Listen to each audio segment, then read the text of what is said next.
Hey learners, I hope you all are doing well. तो आज हम बात करने वाले हैं अलिट्रेशन की। अलिट्रेशन एक साउंड डिवाइस है जहाँ पर हम कॉन्सोनेंट साउंड्स को रिपीट करते हैं, वो भी वर्ड्स के बिगनिंग में। इसके अलावा हम वर्ड के स्ट्रेस्ड पार्ट को रिपीट करते हैं।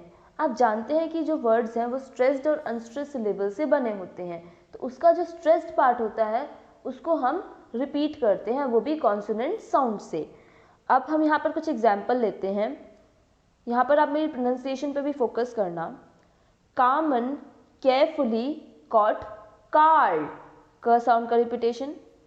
Fish fall in the foul water, यहाँ पर फ साउंड का repetition. Black bug bit a big black bear, यहाँ पर ब साउंड का रिपीटेशन हो रहा है। अब हम बात कर लेते हैं कॉन्सोनेंट्स और एसोनेंट्स की। इन दोनों टर्म्स का समझना आपको यहाँ पे बहुत ज़्यादा ज़रूरी है, क्योंकि जो हमारा अलिट्रेशन है वो कॉन्सोनेंट्स का ही पार्ट है। कॉन्सोनेंट्स में बस हम रिपीट तो करते हैं कॉन्सोनेंट साउंड्स को, पर वो बिगनिंग में, मिडल में, एंड में कहीं पे भी रिपीट हो सकता है। और इसके अलावा ज़रूरी नहीं है कि हम हमेशा स्ट्रेस्ड पार्ट को ही रिपीट करें। यहाँ पर मैंने कुछ एग्जाम्पल्स लिए हैं। First example, Peter Piper picked peck of pickled peppers, यहाँ पे प साउंड का रिपीटेशन हो रहा है बिगनिंग में। I think I like the pink kite, यहाँ पर क साउंड का repetition. The lumpy bumpy road, यहाँ पर मिडल में रिपीटेशन हो रहा है। अब अगर हम बात करें एसोनेंस की, तो ये जस्ट अपोजिट होता है कॉन्सोनेंट्स के। यहाँ पर हम वॉल साउंड्स का रिपीटेशन करते हैं, और ये रिपीटेशन भी कहीं पर भी हो सकता है, किसी भी पार्ट में हो सकता है।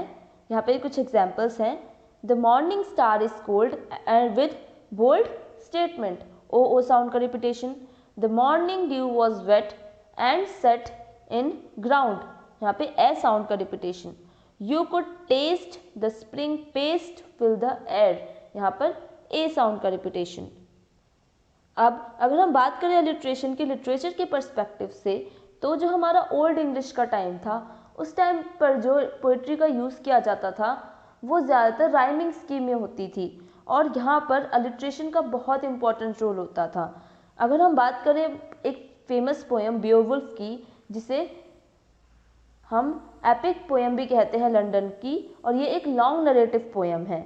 यहाँ पर मैंने इसका एग्जाम्पल लिया है, एक लाइन ली है। Up from his swamp land sliding silently, यहाँ पर स साउंड का रिपीटेशन आप देख सकते हैं। अब अगर हम बात करें मिडल इंग्लिश के टाइम की, तो उस टाइम पर लैंगलैंड्स की पायर्स प्लाउमैन और सर गावेन एंड ग्रीन नाइट बहुत ज़्यादा फेमस है, और पर्ल पोएम जिसमें बहुत ब्यूटीफुली अलिट्रेशन का यूज़ किया गया है। ये फेमस पोएम्स और एग्जाम्पल्स हैं अलिट्रेशन के। अब हम बात करते हैं 15वीं सेंचुरी की, मतलब ट्यूडर डायनेस्टी के टाइम की, जब जॉन स्केलेटन ने बहुत ब्यूटीफुली यूज़ किया था अलिट्रेशन का।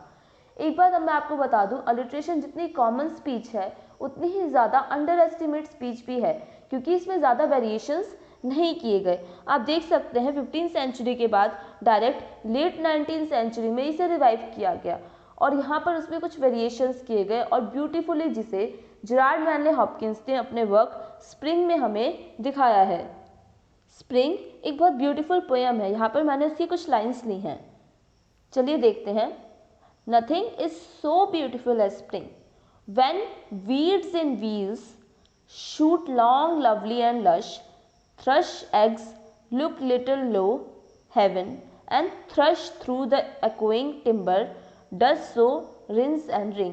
यहाँ पर आप देख सकते हैं कि व साउंड, ल साउंड, थ, र, कितनी सारी साउंड्स कुछ लाइन्स में रिपीट की जा रही हैं, और ये एक बहुत ब्यूटीफुल सा वेरिएशन है अलिट्रेशन का, जहाँ पर बहुत सारी कॉन्सोनेंट साउंड्स को रिपीट किया जा रहा है। अब अगर हम बात करें हमारे रिसेंट एमिनेंट पोइट्स की, तो जिसमें रिचर्ड एवरेट, C.D. लुईस और W.H. ऑर्डन फेमस हैं, जिसमें से जो हमारे W.H. ऑर्डन है उनका एक वर्क है द एज ऑफ एंग्जाइटी, जिसमें उन्होंने बहुत ब्यूटीफुली अलिट्रेशन का यूज़ किया है और बहुत सिस्टमैटिकली अलिट्रेशन का यूज़ किया है।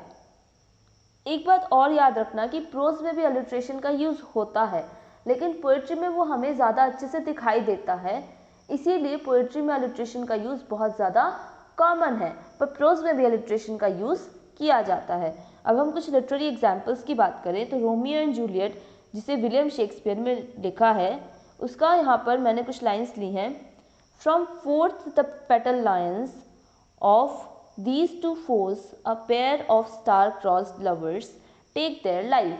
यहाँ पे ल और फ साउंड का रिपीटेशन देख सकते हैं।